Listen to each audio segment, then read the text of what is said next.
hear about this. I do activism all the time, lots of friends and family members who are Christian, so this is amazing. This presentation provides a fresh and engaging perspective on veganism, focusing on its intersection with Christian values. Drawing from over 55 years? No way. I'm an old man.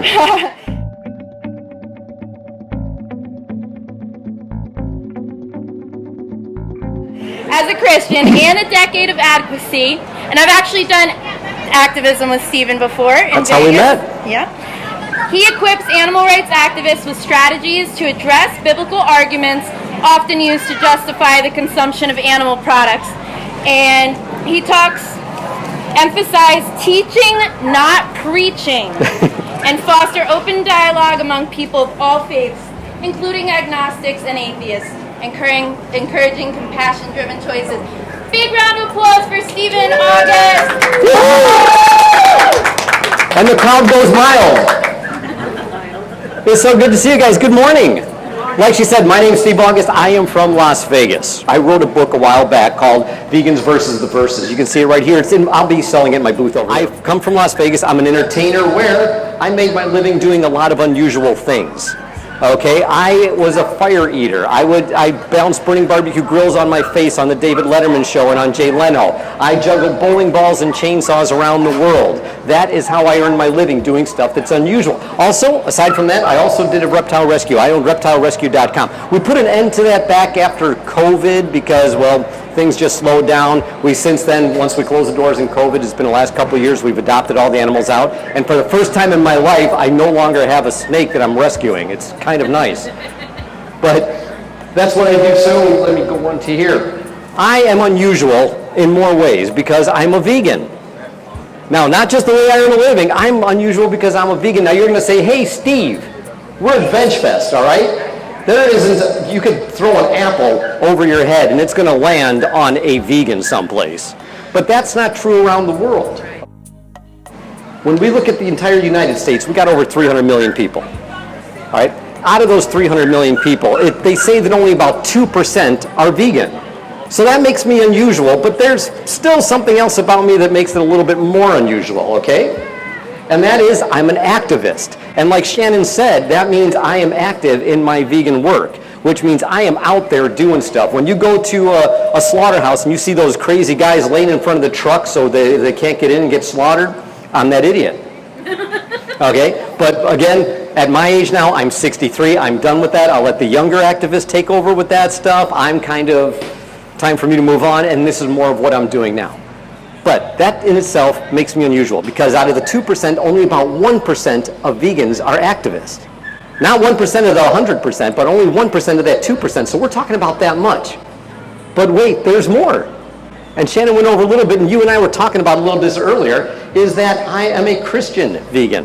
That makes me even more unusual because typically a lot of activists I work with, I'm going to say the majority are atheists. They feel that the Bible doesn't allow them to be vegan, or they've heard it taught from their church that you have to eat animals or something like that. So that makes me really rare. I'm a freaking unicorn, okay? I'm not going to fart rainbows today, but I'm that rare. But think about it. If the 100% of the population, 2% are vegan, 1% of that 2% is going to be an activist, and out of that, when it comes to those of us that are Christian, we're talking like 0.0001% of the 2% of the whole. In other words, I'm rare. We didn't come here to hear preaching, Steve. Good, because I'm not here to preach. I am here to teach. Okay? I am not a preacher. I am not a pastor. I'm not a prophet. I am not a rabbi. I did not go to seminary. I have no theology training. I just happen to be a born-again religious fanatic who's been reading the Bible for over 55 years, and it is what made me turn into a vegan. But you're gonna say, hey Steve, we don't believe all that stuff. Well, you don't have to. If you want to be a Muslim, be a Muslim. If you're a Jew, keep your faith. Whatever you are, you could be an atheist, you could be a devil worshiper, and it doesn't matter. If you're an animal rights activist, you're going to be talking to a Christian, because somewhere down the line, you're going to meet a Christian who says God gave us dominion. You want to be prepared for that. Now, typically, if you're going to watch like any of the Cube of Truth videos, an Earthling Ed or Joey Carvstrong, these guys are either atheists or spiritual. They don't really claim to be Christian. So when they say to a Christian something like, well, why would a good God allow animals to feel pain if he wanted us to eat it? Or they might shoot back with, well, God gave us dominion, not domination. Now, those are nice answers, and they do work a little bit, but what if you could argue from the source of a Christian's morals, the Bible? Instead of just giving a very blank answer like that, which might cause a Christian to say something like, well, knowing you're an atheist, go, who are you to question God? God made you. You don't question God. That's usually the attitude you would get from a Christian. But I'm going to show you how you can do it from their book. Let me give you a quick little example here. Let's see. Okay. I would say this. Yes, God did give us dominion, but in the very next sentence, God put vegan boundaries on your dominion. Now, which would you think is more powerful? Telling him what he should do, or just saying, God told you that you have vegan boundaries? It's real simple. Yes, God gave us dominion, but he wasn't done talking. The very next sentence in Genesis 1:29, after we got dominion, God said plants are food for humans. And then in verse 30, God gives plants to every animal for food. So you can't just look at that one verse. Those verses and chapters, the way they're broken up, they can be very confusing to people because they think they see the one line and they can just grab that and run with it. They don't realize when Moses gave us all this information, he wasn't talking in chapters and verses. Chapters and verses were added to the Bible sometime around the 13th, 14th century, and it just made it easier to navigate such a big book because, I mean, this is a big book. There's a lot of pages. Can you imagine if you were in, like, seminary and the monks are there and he goes, well, let's talk about the Sermon on the Mount. Where is it? Well, it's somewhere right about here. It doesn't work. So chapters and verses were added. Unfortunately, many people take those chapters and verses and just run with one. So it's really important to learn the entire passage. And this passage about what to eat and all that started around Genesis 1:25 and 1:26 and didn't end until the very last verse. Let's go forward a little bit. Okay, you're saying, hey, Steve, you're a religious fanatic. Go ahead, say it. You're a religious fanatic. Thank you. I am. And I know where all those verses are. But what do you guys do if you don't know the Bible? Okay, I want to give you a little bit of ammunition. I've got something that I work with that I call my clobber question. Okay, you're going to love it. It's this. If a Christian has a choice of food that's created from animal abuse or compassion, shouldn't a Christian always choose compassion? That's a wonderful question. You can ask it to a pastor, you can ask it to a priest, you can ask it to any religious denomination that's Christian, and they're going to have to answer, I need to choose compassion. I listed a couple verses here. Let's look at Galatians chapter 5. This is where the Apostle Paul was talking to people at a church in Galatia, so it's called Galatians. He was also talking to another church in Colossae called Colossians. Those are two books in the New Testament, more stuff than you really want to know about, but basically what he was saying is if you are a Christian, and every Christian knows this. We all believe this. It's in our hearts. It's written in there. We all know that if you're a Christian, the fruit, what you're going to show with your life is love, joy, long-suffering, gentleness, goodness. In Colossians, he said, God's chosen people, they're going to have a heart of compassion, of kindness, of humility, of gentleness. None of that is going to be found in a slaughterhouse. So what the genius of this is, you're not arguing that the Christian can't eat meat. You're arguing that they have a higher calling and they shouldn't eat meat. That's why that question is so good.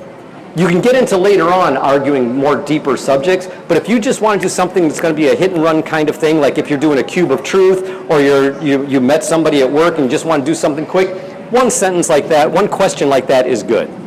Do you guys like that one? I love that. It's been so beneficial for me. Yes, Maria? Oh, okay. I got to check with the boss and make sure I'm doing everything good. So that was my clobber question. I'm going to flip it and go to my clobber answers.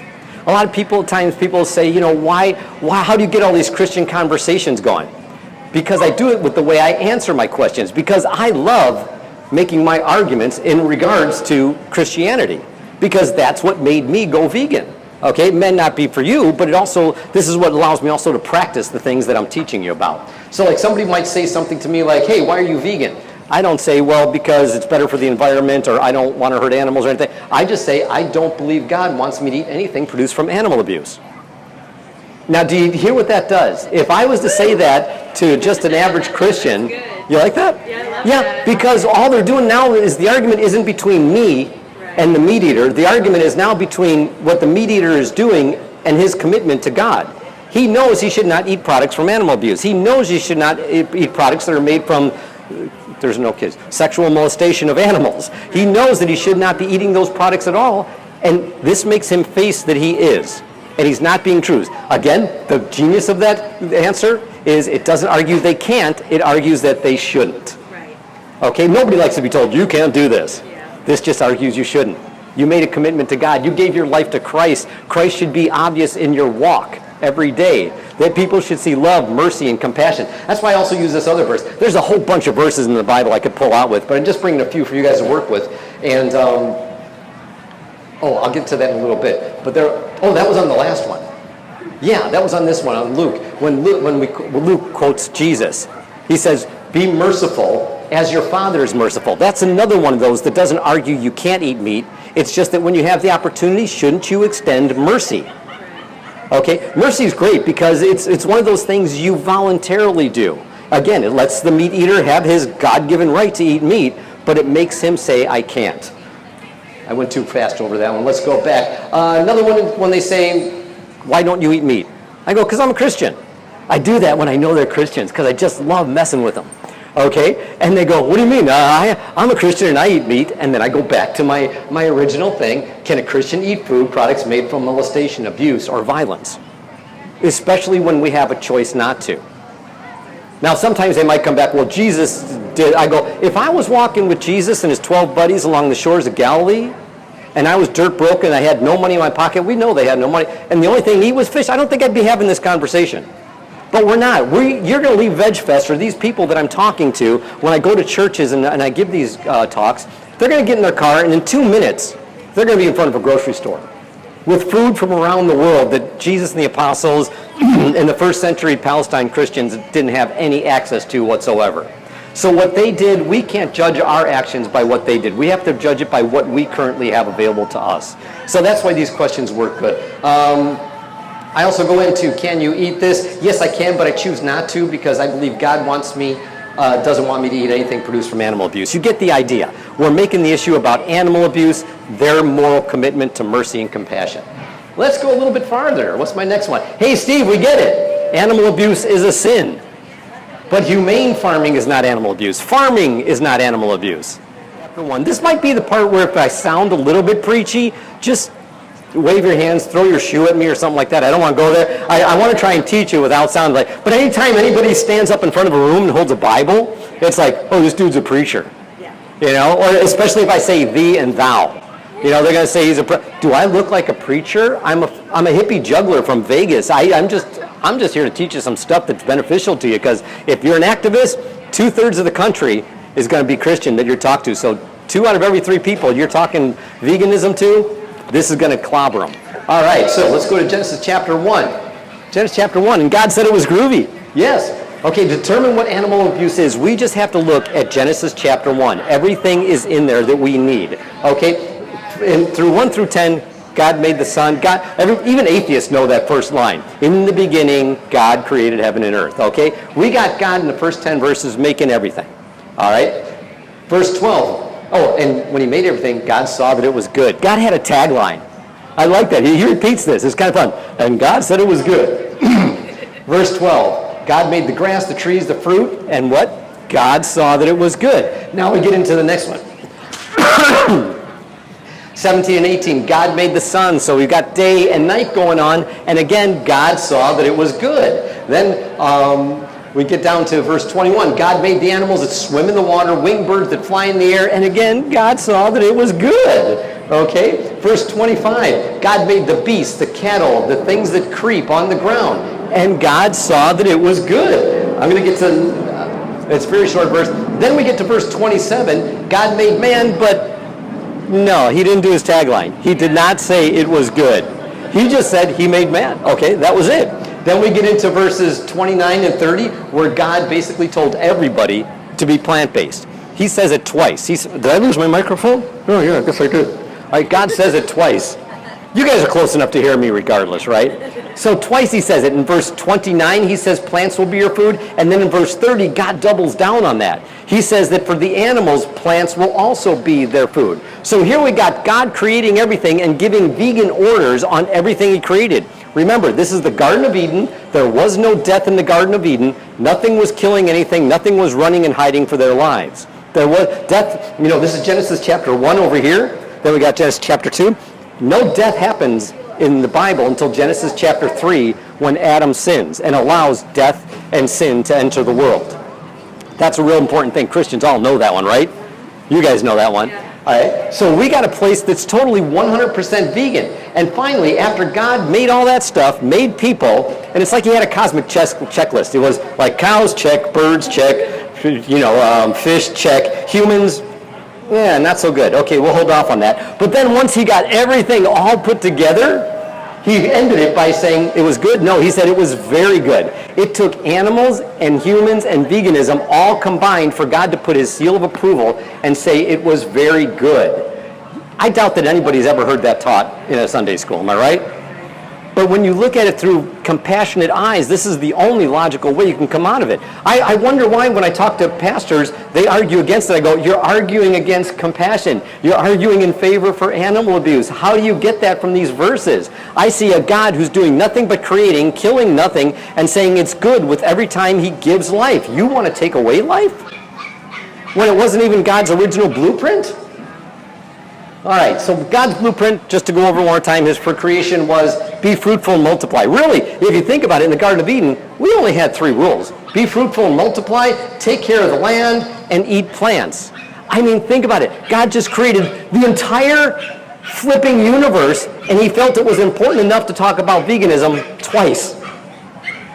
You don't hear that taught in church, and I'm like, why did they miss that? But what's really wonderful is, in the entire Bible, Genesis chapter 1, it's 31 verses, okay?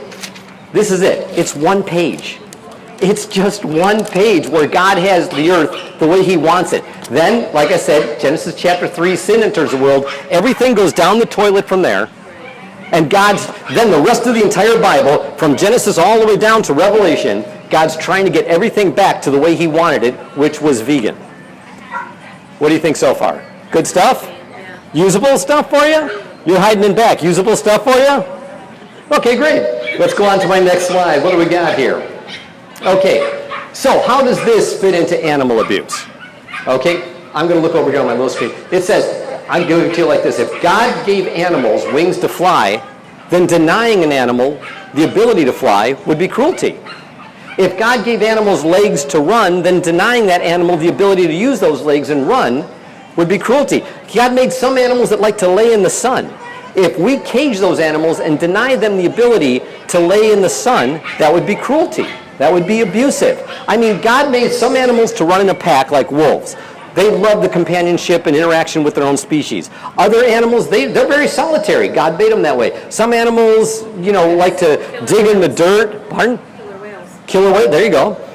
They all have these special things, but we got to remember when God made them, he made them that way. And he said they were good. He put his approval on the animals being made just the way they are. To deny any animal access to the behaviors that God programmed them, the instincts, is animal abuse. What kind of Christian can say, no, God, I know you gave this animal this, but we want to do it our way? That's not following God's image. If you're made in God's image, you should be carrying on God's work. So you're the image of him. Okay? Going to move on a little bit more. Okay, now let's also take into consider what else happens on factory farms, since they think it's... Oops, I lost my microphone.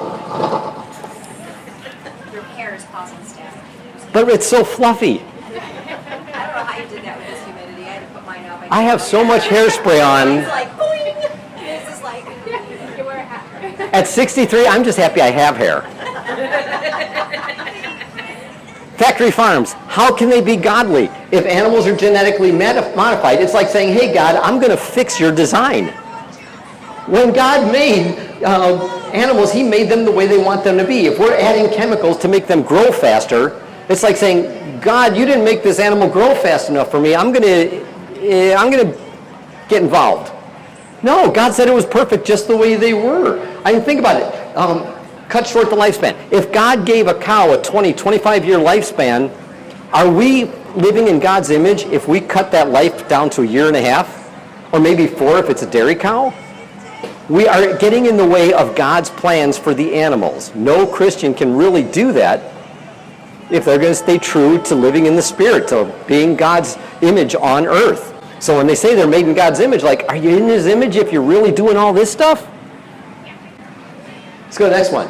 Animals are here for God's pleasure, not our plates. A lot of people think, oh, God made everything so man can use it to his desire, since we have domain. Not true, because I listed a few verses here in Revelation, Proverbs, Psalms, in Job. There's dozens. Just Google it. That's the great thing about Bible study these days. You can just Google it. Back when I was a kid, we used to use the Strong's Concordance. You remember that? And the text was so small. I mean, even when I was young, I used a magnifying glass. And it was a heavy honking book. All right? It was terrible. Now you can just go, was the worth, on ChatGPT. And you'll get 100 different verses saying everything was made for God's pleasure. Humans, we're just God's caretakers on this earth. We can enjoy it, but it's not ours to abuse. All right, let's go. Animals weren't made for humans to show off their barbecue skills. Saying animals are dumb. I mean, I've talked a lot, it's just a dumb chicken, or it's a dirty, filthy pig. Again, can a Christian say that? Because if a Christian says that, they're like saying, well, God, you didn't make chickens as smart as I would have made them.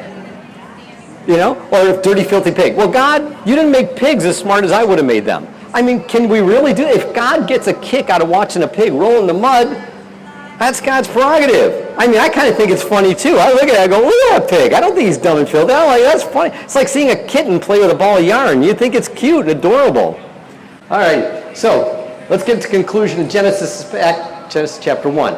It's an activist dream come true, okay? The Bible supports a cruelty-free, plant-based world that God's original plan was to make babies. Remember, be fruitful and multiply. No, we all know what that means. Bum chicka wawa. Okay, I dig that. All right, grow plants. And if we go into Genesis chapter 2, if you don't know, Genesis chapter 1 and chapter 2 are kind of the same thing.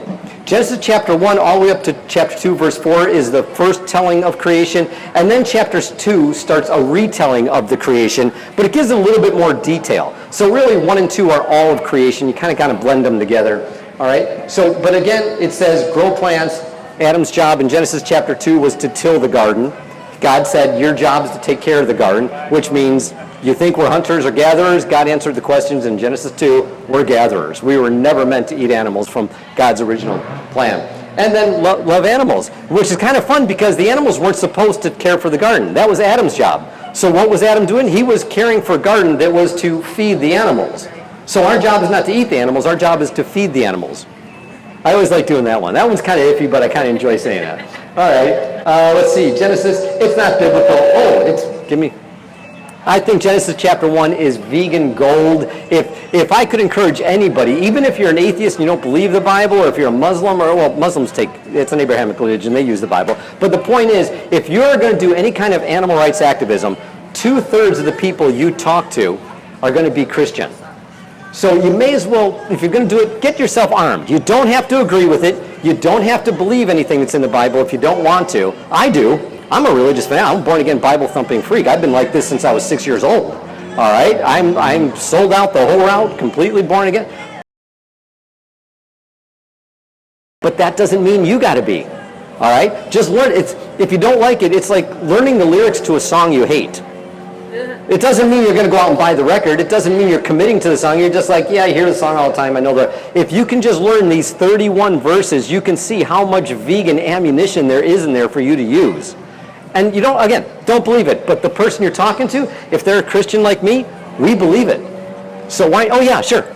I'm sorry to interrupt you, but my memory's terrible. Sure. I'm going to ask you not to forget. Please. Do you have a book? I sure do. And is that information right there in your book? There's this and so much more. Absolutely. My booth is over there. Why don't you? I saw it, but I saw the long hair, and I was looking for a woman.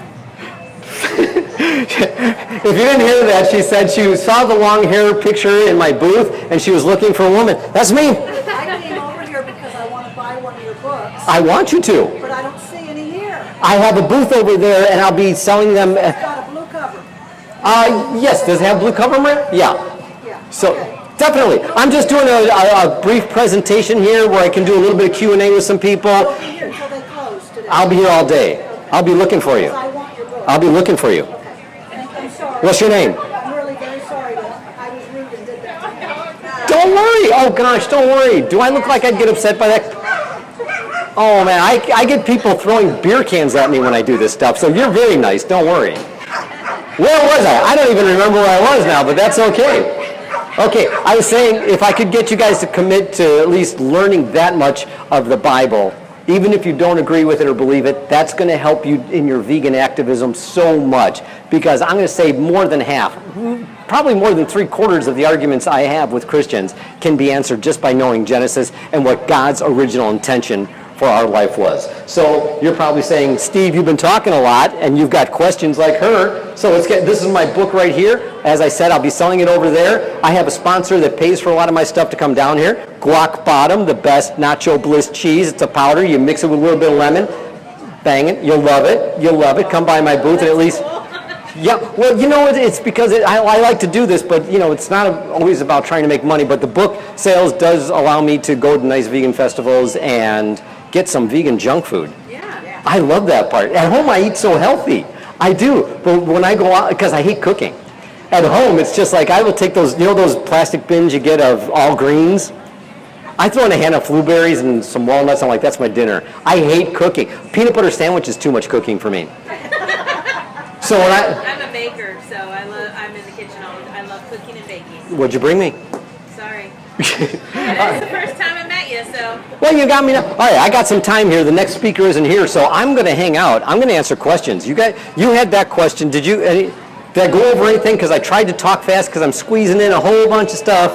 How long have you been talking? How much have I missed? I've been here for 3 hours, Yeah. and we did human sacrifice earlier. No, I've only been here. Let's see. Did you start at 11 o'clock? I did. So about 30 minutes. yeah, there you go. Okay. So You didn't miss a whole lot. What I did is kind of hopefully just whet people's appetites into learning that they don't have to be afraid of the Bible. Like some people who come, like you guys are Christian, hopefully I've given you something that makes you feel more confident on why you chose to be vegan as a Christian when everybody around you is involving themselves in animal abuse. And like, oh, yeah. So I've got a question for you. Sure. So, I mean, everything was wonderful at the beginning and Uh-huh. all this stuff, and man screwed it up. Yep. basically.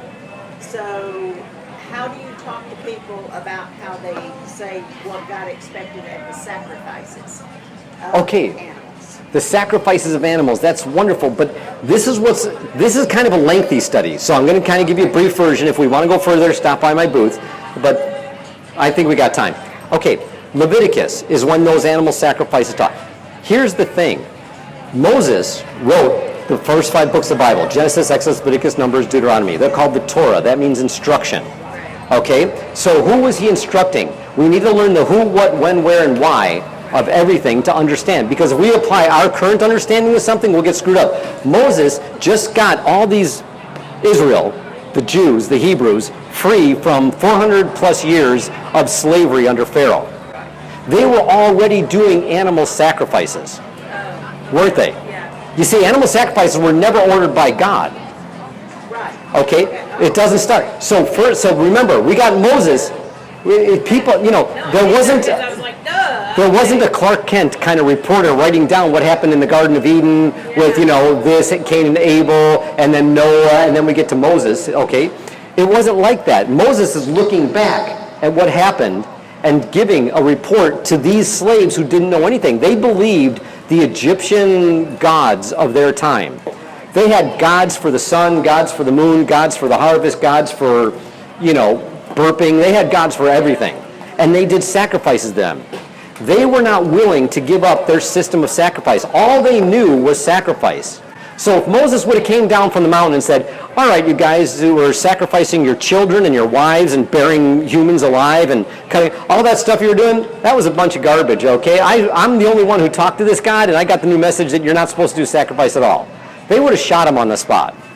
Okay, so God used what I would consider a welfarist approach. And if you read Leviticus looking at it like that, in other words, when God said, all right, you guys want to sacrifice? Remember, in Leviticus 11 is when he first gives those orders. But let's go back to Leviticus chapter 1, where God says, if you are going to sacrifice. You are doing it of your own free will. Leviticus 1, 2, and 3. All right? So, if you look at it from that point of view, God is saying, if you're going to do it, and I can't stop you, because just like the Civil War, remember, did Cold Heart stop the Civil War? What did they do? Thousands, hundreds of thousands of people died because people weren't willing to give up their way of life. The Israelites, even though they were taught the Egyptian Babylonian way of life, they weren't willing to give it up that quick. So what did God do? God said, if you're going to do it, here's how you got to do it for me. And this is where it gets fun. He goes, they're killing animals for every god. He comes in and says, okay, if you're going to kill animals, it has to be done at sundown. And you can't do it. It has to be done by a priest. And then it has to be done at the temple. And then the blood has to be put in this certain... What God did was those rules were not permission. They were restrictions. So by the time we get done reading those, we have a group of people, the Israelites, who are doing this many sacrifices saying, oh, I can only do this many. He was actually saving millions of animals' lives. And then by the time we get to Jeremiah, Hosea, and Micah, we have God saying, like in Jeremiah 7, I never ordered you how to do sacrifices. I never wanted sacrifice. I wanted mercy, not sacrifice. So you got to look at the whole thing. You can't just look at that one. Do you see how it was a slow weaning off process? It's like trying to tell a child Santa Claus doesn't exist. He'll fight. He knows logically you can prove it to a kid. He's not going to accept it. Right. Okay, but that's what God did with the Israelites. They just weren't able to accept it. This method did get them off it. So those permissions only lasted for about a 1,200-year period for certain people at a certain time. That time is done and gone. It no longer applies to anything we do today. That was a real abbreviated version. How did it work? That's awesome. Okay, when I'm doing street activism like I do, I usually got 5 minutes with the person before they got to run off and do whatever it is they were doing. So that's a hard one for me to overcome quickly. I am not, no, but I'll be in my booth. And if no one's sitting there, I will talk to you forever. I can talk about Jesus all day. You've got a bunch of books sitting there. You don't worry that people will take them? If somebody steals my book, I'd rather them have it. The Satan-looking guy's watching them. Oh yeah, I'm next to the black metal chef. Do you guys know who he is? Oh, he's got the satanic cookbook. I'm like, I love that I'm sitting next to this guy. It's like, we can go from heaven to hell all in one step. So, All right, come down to the VegFest today. I'm standing right here. My booth is right next to the black metal chef. Greetings, mortals. So between the two of us, you can start out in heaven and you can end up... Oh, just come In by. satanic hell. Just come by. Just come by and say hey. but he's going to be doing his presentation here. Well, I'm kind of waiting for him to come over here, so I'm just going to stay active here until he comes over because I'm having fun. Satan's telling you that God said it was okay to eat animals after Noah's Ark landing. Yeah, that's always a good one. Have you ever heard that God told Noah that we could eat moving things? You never heard that? Okay. Oh, you have. Pardon? I wasn't paying so much attention. Oh, she was saying, I had a discussion with the He black... said after Noah's Ark that you could eat animals. Right. And you heard that verse? I've heard people say that. Okay. This is again, another one that takes a few little steps of study, but that happened in Genesis chapter 9. So we're here. So if we go back to 8 and 7 and 6 and 5, and we go into it, and you might remember some of the on the slides, when God talked about animals, over and over, he talked about the kinds of animals. He didn't just say, I made animals. He said, I made the birds in the air. I made the cattle on the ground. I made the things that swim in the ocean and the creeping things. He categorized. He does this I think over 20 times in all the Bible, but prior to that one, I think it's about 12 times where he separates them into their individual kinds. I made the cattle, I made the fish that swim in the ocean, and the moving things, the creeping things. All these times he does it. So finally, when he gets to Noah, and Noah gets off the ark, God says, you can eat animals? No. Cows, chickens, the birds, the beasts? No. He said, you can eat the creeping things. People don't notice that because it'll say creeping things, or in the King James Version, it'll say moving things. It all depends on what but either way, if you take that word, the creeping or the moving things, and you look at it in the original Hebrew, remember the Old Testament is really not the Old Testament, it's called the Hebrew Bible, because the Jews don't believe in a New Testament, so the Old Testament isn't an old anything. So if you just want to be nice, you can call it the Hebrew Bible and the New Testament, which is what us Christians go for, so it's kind of like we read part 2. But in there, if you read the word in Hebrew, the word is remes, R-E-M-E-S. Now, I come from a Jewish family, so it takes a phone call to say, hey, Grandma, what the heck is remus? And she goes, oh, that's like worms and snails and swarming insects like locusts. So really, God didn't give Noah permission to eat cows, chickens, and pigs and cheeseburgers. He gave him permission to eat things that swarm. Now here's what's interesting, because later on you hear more reports from Moses saying not to eat the blood of the animal, correct? Well, insects weren't known to have blood. They have, I forget what's called, is it hemoglobin? I forget the exact term, I'd have to look it up.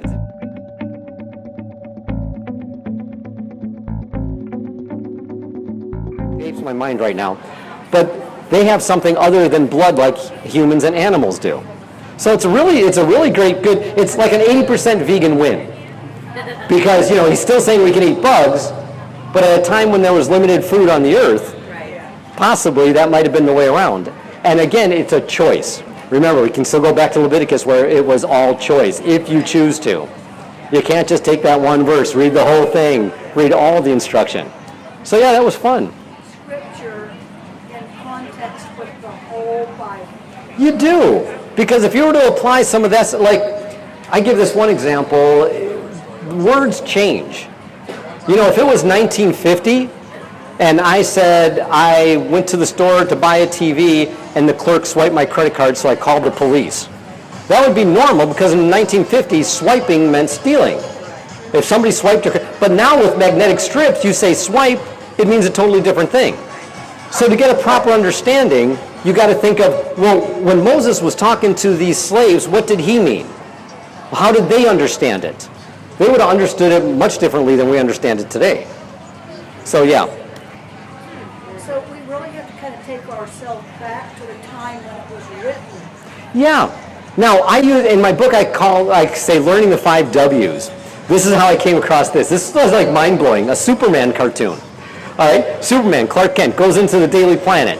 Perry White, the editor, says, Kent, if you want to get a story, get the 5 W's. Get the who, what, where, when, and why. And I started looking at the Bible that way, not knowing that that's a system of Bible study which is currently called hermeneutics.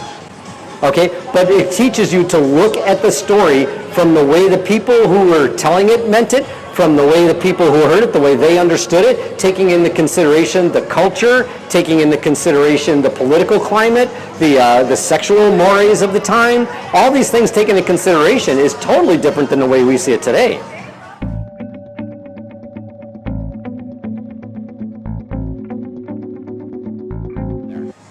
Awesome. Thank you so much. You bet. Thanks for hanging out, guys. I will be there looking for you. Don't steal a book. I won't. I know she's going to. Hey, thou shalt not steal. Amen. I'm going to do what?